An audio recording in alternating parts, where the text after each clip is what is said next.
Fala moçada, como é que vocês estão? Espero que vocês estejam muito bem. Trazer para vocês hoje uma aula gostosinha, gostosinha mesmo. Essa aula especificamente, eu vou destiná-la, tá bom? Vou direcioná-la mais para o concurso agora que virá do Corpo de Bombeiros Militar do Distrito Federal. Mas para pessoas que lidam com emergências de maneira geral, até mesmo outros concursos, ela servirá muito bem porque eu vou trabalhar mecanismos compensatórios, especificamente os mecanismos compensatórios que decorrem da queda da pressão arterial, da queda do débito cardíaco, da queda do volume de sangue circulante. Então, a gente poderia resumir isso em mecanismos compensatórios decorrentes do choque circulatório, mecanismos compensatórios decorrentes do estado de choque, como muita gente chama, né? Eu chamo de choque circulatório, sei que muita gente chama de estado de choque. Mas antes de prosseguir, não sei se você já está inscrito no canal, se inscreva aqui no canal para você receber mais conteúdos e deixe o seu like também para esse conteúdo circular e chegar no maior número de pessoas que precise, tá certo?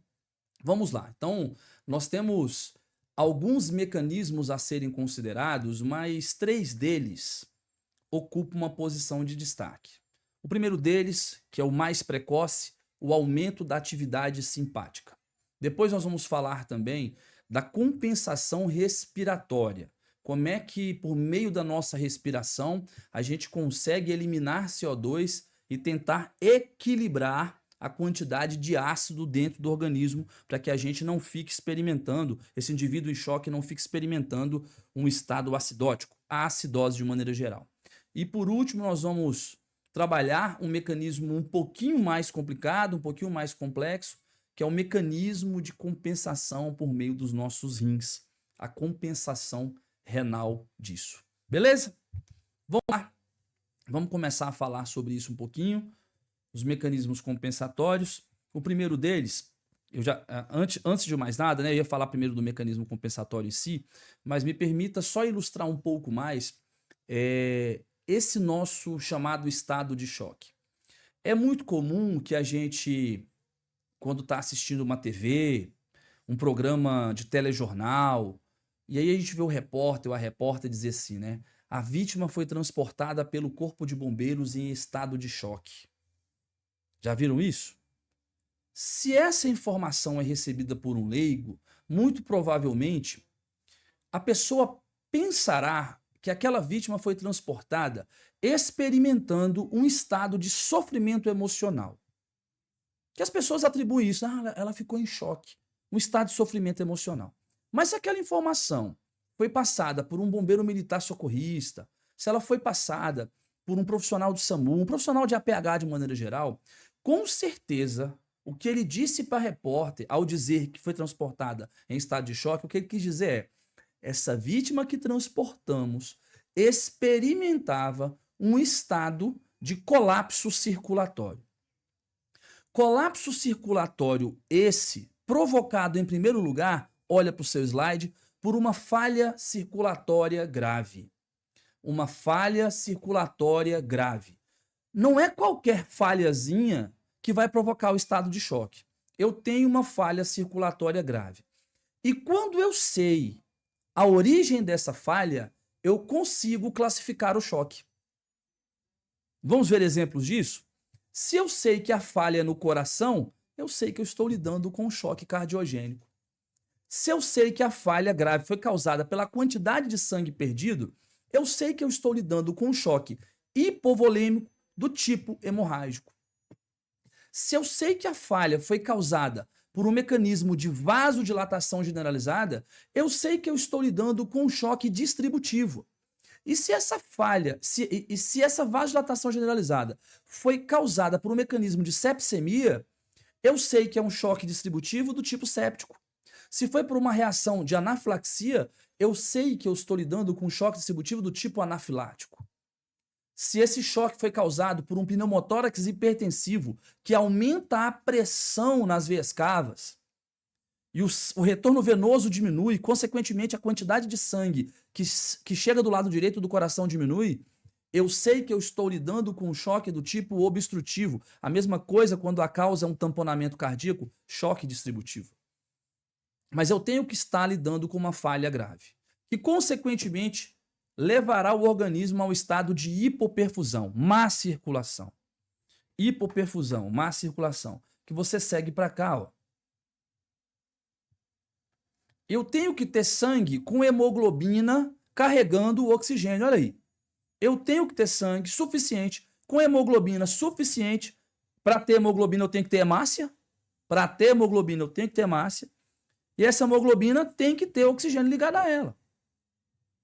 Se está circulando menos sangue com hemoglobina oxigenada, consequentemente, eu vou ter uma célula aqui, eu vou ter uma célula com menos oxigênio. Setinha aqui para baixo, ó, indicando queda de oxigênio. Queda de oxigênio na célula. E aí eu tenho hipóxia.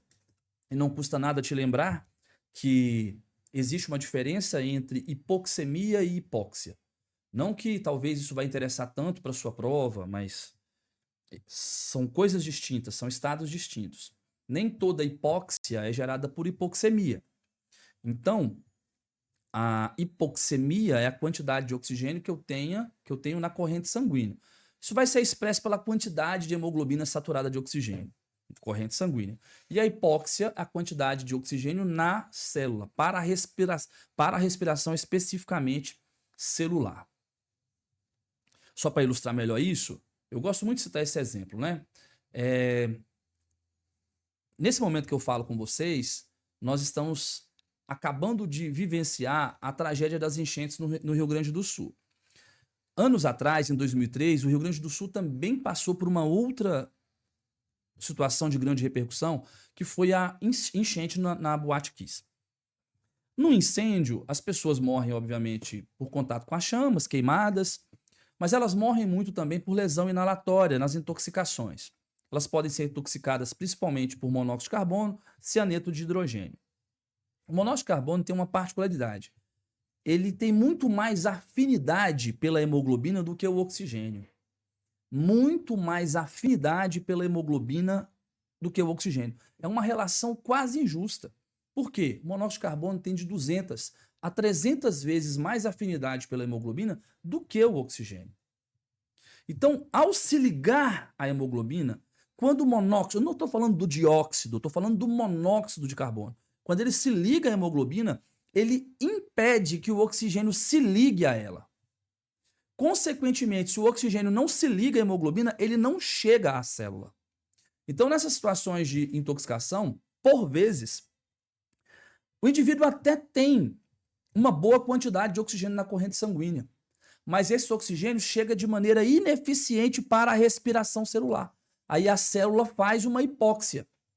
Só que essa hipóxia, em decorrência da intoxicação, não é hipoxêmica, porque tem boa quantidade de oxigênio na corrente sanguínea. No choque, não. No choque, nós estamos falando de uma hipóxia hipoxêmica.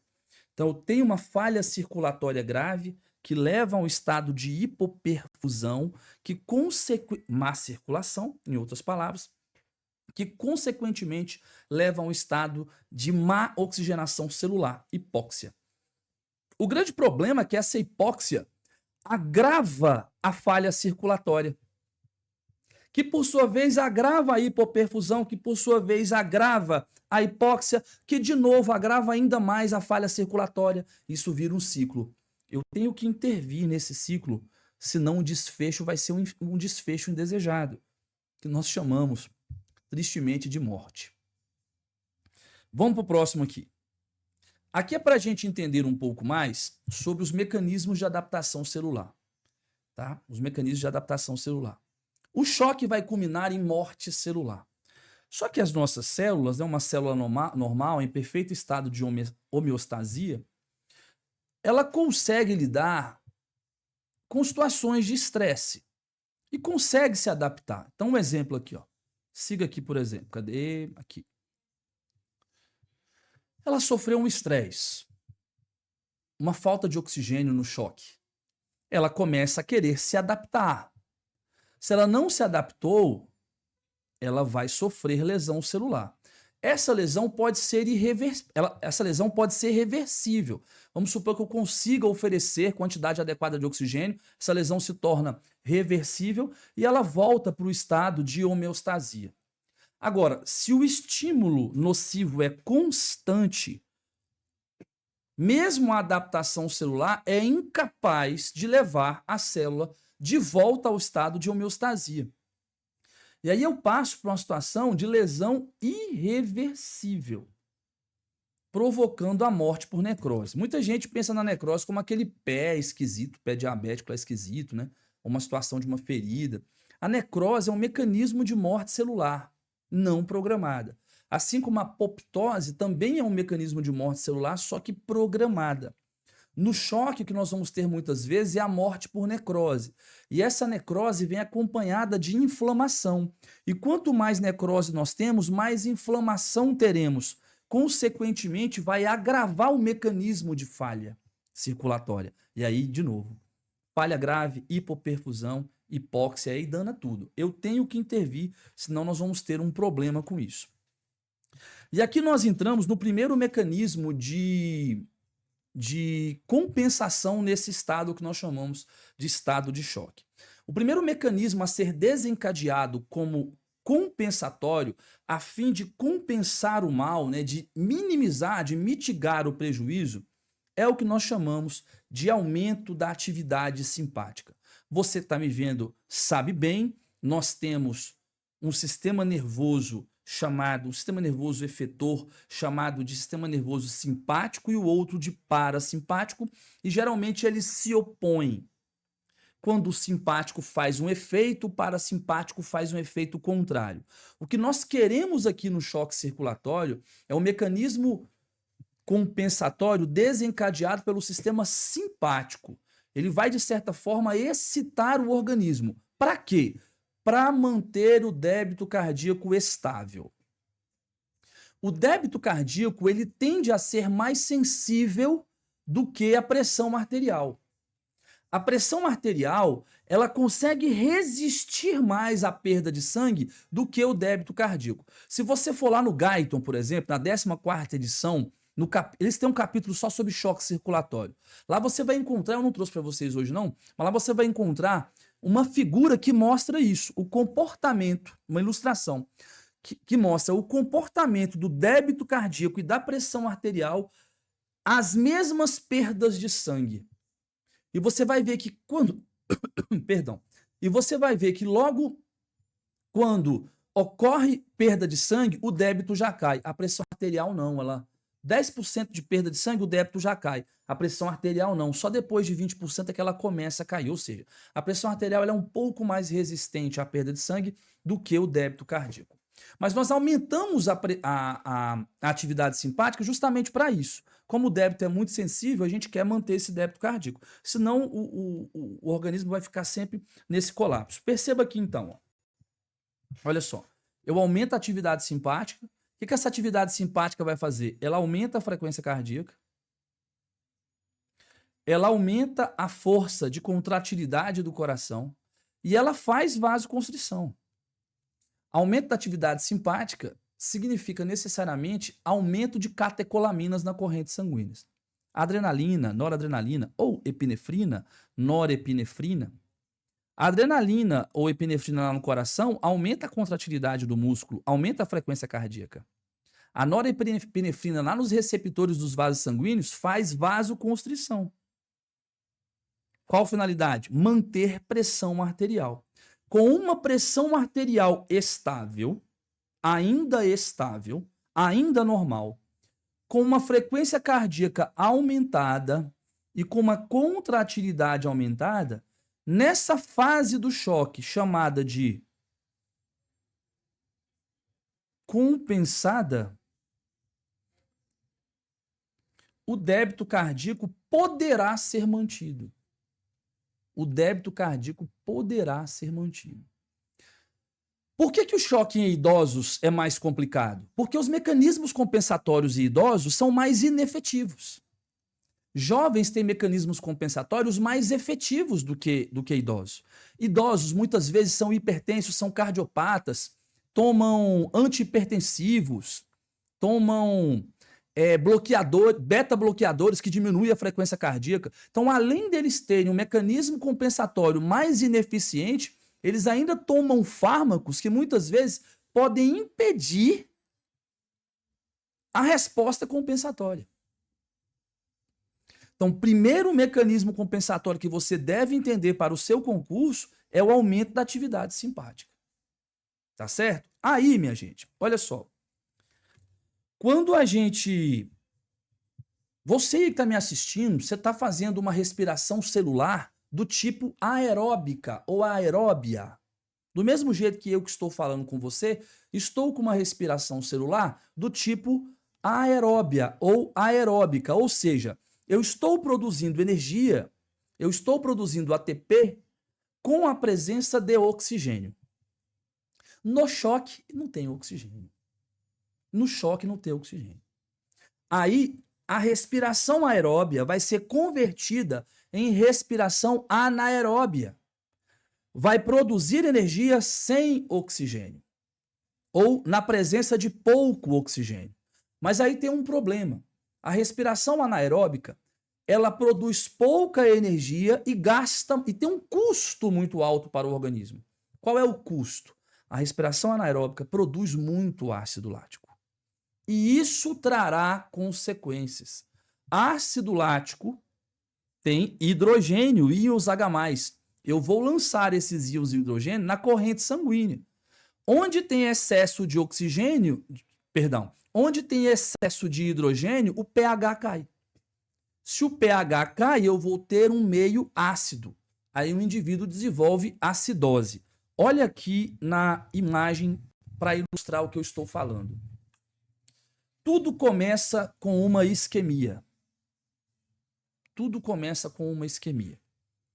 Essa isquemia vai levar a célula a produzir muito ácido lático. Consequentemente, esse ácido lático vai ser jogado na corrente sanguínea. Esse ácido lático não, o hidrogênio desse ácido lático vai cair na corrente sanguínea e vai levar a um estado de acidose. Beleza? Vai levar a um estado de acidose. Olha só. Só que lá na corrente sanguínea eu já tenho mais outros produtos ácidos. Além desse ácido lático que está entrando, eu já tenho outros produtos ácidos. O maior produto do metabolismo celular, o produto em maior abundância do metabolismo celular no nosso organismo é o CO2, o dióxido de carbono. Nós temos dióxido de carbono no líquido intersticial, no terceiro espaço.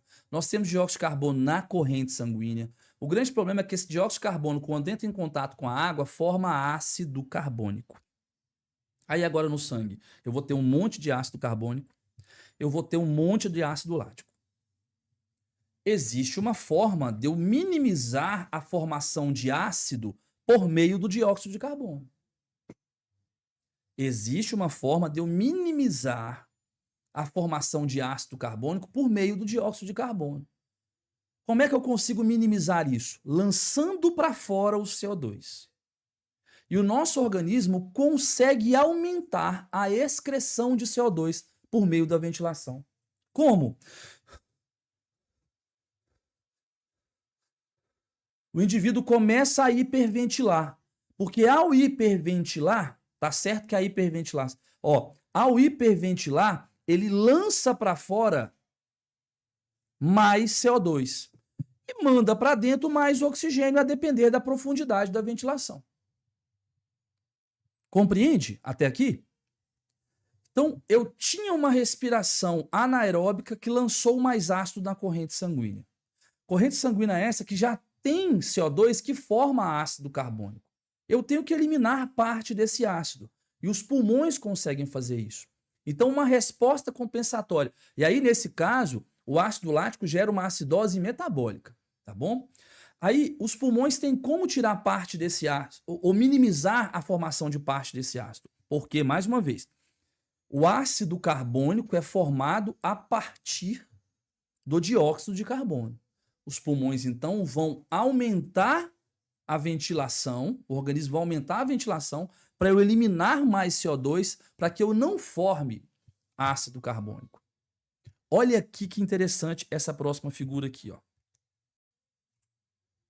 Olha só que interessante essa figura. Deixa eu ver se você está vendo na tela. Tá assim. Aqui no eixo Y, eu tenho os valores da ventilação alveolar. O normal é 1. O normal para o gráfico é 1. Então aqui eu tenho a ventilação alveolar. E aqui eu tenho o pH no sangue arterial. Quanto mais CO2 eu tiver, mais ácido carbônico. O ácido carbônico é um ácido fraco, mas se ele tiver em excesso, ele vai trazer prejuízo. Então, quanto mais CO2 eu tiver, mais ácido carbônico eu posso formar e mais o pH vai abaixar. Tá certo? Menos ácido, pH mais alto. Mais ácido, pH mais baixo. Então, perceba aqui, ó, o pH normal nosso, ele varia daqui até aqui, ó. 7,35 a 7,45. Ele varia mais ou menos nessa faixa aqui, ó. 7,35 a 7,45. Qualquer alteração para cá ou para cá acarretará em respostas fisiológicas. Então, perceba vocês que quando eu estou aqui com um pH normal de 7,4, a minha taxa de respiração alveolar, de ventilação alveolar, está aqui, ó. Relativamente normal, ó. Relativamente normal. Agora imagine que está cheio de CO2 dentro do organismo, formou um monte de ácido carbônico, aí tem o ácido lático do choque, danado, cheio de ácido lático. O organismo está ácido, o pH caiu para 7. pH caiu para 7. Olha onde está a ponta da curva na taxa de ventilação alveolar, ó. Esse indivíduo com esse pH aqui está ventilando assim, ó. Então, quanto mais baixo o pH, maior será a taxa de ventilação alveolar. Assim eu consigo trazer mais oxigênio para o corpo, se houver profundidade suficiente, houver volume corrente suficiente, e consigo eliminar mais CO2 do organismo. Eliminando mais CO2 do organismo, eu minimizo a capacidade de se formar ácido carbônico. Isso é um mecanismo compensatório também. E esse mecanismo compensatório caiu na prova de oficial no concurso passado. Esse mecanismo compensatório da ventilação caiu na prova de oficial no concurso passado. E por fim, mas não menos importante, nós vamos falar da compensação renal nesse choque. O rim ele vai fazer múltiplos papéis. Ele tem papel na manutenção da pressão arterial, no equilíbrio ácido-base. Lembra, no choque o organismo fica ácido. O rim também tem um papel de trazer esse equilíbrio. Nós temos 3 formas principais de se manter o equilíbrio ácido-base no nosso organismo. Nós fazemos isso pelos sistemas de tamponamento celular e do líquido extravascular, o líquido intersticial, o líquido do terceiro espaço. Então, tanto dentro da célula como nesse líquido, existem os sistemas de tamponamento. Nós fazemos isso por meio da respiração, o sistema pulmonar de compensação, que eu acabei de falar, e nós fazemos isso por meio dos rins. Tá certo? Também fazemos isso por meio dos rins. Vamos ver aqui então. Ó. Quando eu tenho um indivíduo em choque que tem muita acidose, está muito ácido esse meio, os rins aumentam a sua capacidade de secreção de hidrogênio. Lá nos rins, nós temos, para formar a urina, 3 processos. Nós temos a filtração glomerular, nós temos a secreção tubular e a reabsorção tubular. Os íons hidrogênio, geralmente, eles são mais secretados. Ainda são mais secretados, mas é claro que podem ser reabsorvidos. Mas nessas situações eles serão mais secretados. Eu tiro o componente ácido do meio para trazer o equilíbrio entre o ácido e base. Equilíbrio ácido-base. Então, os rins também têm importante papel nesse mecanismo.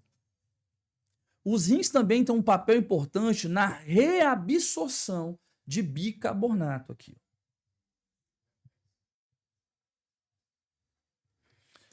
A fração de excreção de bicarbonato é muito pequena. quase a totalidade do bicarbonato do organismo, ele é reabsorvido nos rins. É até secretado, mas ele é reabsorvido para ser reaproveitado. Porque o sal bicarbonato de sódio é o principal componente básico dos sistemas de tamponamento. Então, os rins têm esse papel nesse equilíbrio, de tentar fazer com que esse choque não deixe o meio interno do organismo tão ácido assim. Mas o que eu quero falar com vocês mesmo aqui, e aí a gente entra na última parte da nossa explanação, é o sistema renina, angiotensina e aldosterona.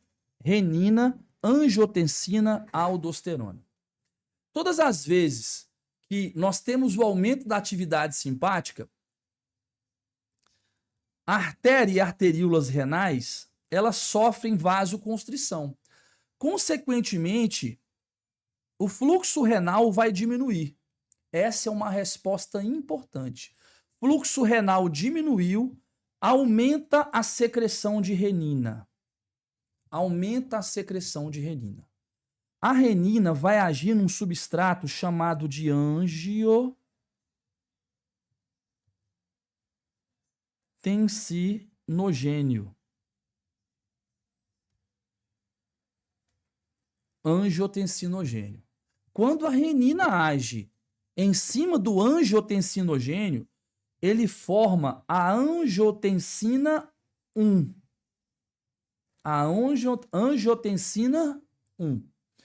Aí vem uma enzima muito importante, chamada enzima conversora de angiotensina, que age na angiotensina 2 e que age na angiotensina 1, perdão, e a converte em angiotensina 2. Existem fármacos que agem justamente aqui na enzima conversora de angiotensina. São os famosos inibidores da ECA, que tem como objetivo não deixar com que esse sistema renina, angiotensina, aldosterona aumente a pressão arterial. Eles têm esse objetivo. Mas aqui no choque eu quero esse sistema funcionante. E por isso nós vamos, inclusive, fazer de novo aqui o esquema. Lembrem-se, a renina aumentou a sua secreção. Tenho muita renina agora. A renina vai converter o angiotensinogênio em angiotensina 1. A ECA, enzima conversora de angiotensina, vai converter angiotensina 1 em angiotensina 2. Agora danou. Porque essa angiotensina 2 tem múltiplas funções. Ela vai, por exemplo, agir lá nos vasos sanguíneos e fazer vasoconstrição, intensa vasoconstrição.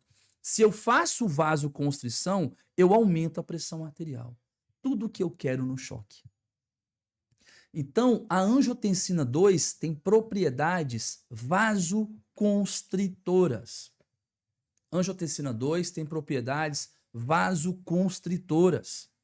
E eu quero essas propriedades vasoconstritoras no choque, porque ao fazer vasoconstrição, eu aumento a pressão arterial. E isso é desejável como mecanismo compensatório no choque. A angiotensina 2 vai lá nas nossas glândulas suprarrenais e aumenta a secreção de aldosterona. Angiotensina 2 aumenta a secreção de aldosterona. E aí vem um fenômeno interessante que explica um dos sinais do choque. E um sinal muito citado em prova. O que a aldosterona faz? Lembre-se, angiotensina 2 aumenta a secreção de aldosterona. O que a aldosterona faz? Ela vai lá nos túbulos distais, nos túbulos renais distais, e aumenta a reabsorção de sódio. Vai lá nos túbulos distais e aumenta a absorção de sódio. A água vai onde o sal vai. A água vai onde o sal vai. Mais uma vez. A água vai onde o sal vai. Então, ao aumentar a reabsorção de sódio, lembre-se, reabsorção significa trazer de volta para o organismo. Ao trazer mais sal, sódio para dentro do organismo, a água também volta. E eu quero isso no choque. Para quê? Porque se eu aumento o volume interno, eu consigo estabilizar a pressão arterial. Então, a aldosterona age nisso. Ela aumenta a reabsorção de sódio e, por consequência, aumenta a reabsorção de água, aumentando assim a quantidade de água presente no organismo, no meio interno. Gente, sangue é água. Eu preciso dessa água. Eu preciso dessa água. Vamos mais. Essa angiotensina 2, ela vai lá na hipófise, vai lá no sistema hipotálamo-hipófise. E assim, tem alguns núcleos hipotalâmicos que produzem um outro hormônio chamado de vasopressina, que a gente conhece popularmente como ADH, hormônio antidiurético. Olha, antidiurético. Se ele é antidiurético, ele inibe o xixi. Se o hormônio antidiurético está secretado ou ativo, o indivíduo urina menos. Se tem vasopressina, ADH, hormônio antidiurético agindo, o débito urinário cai.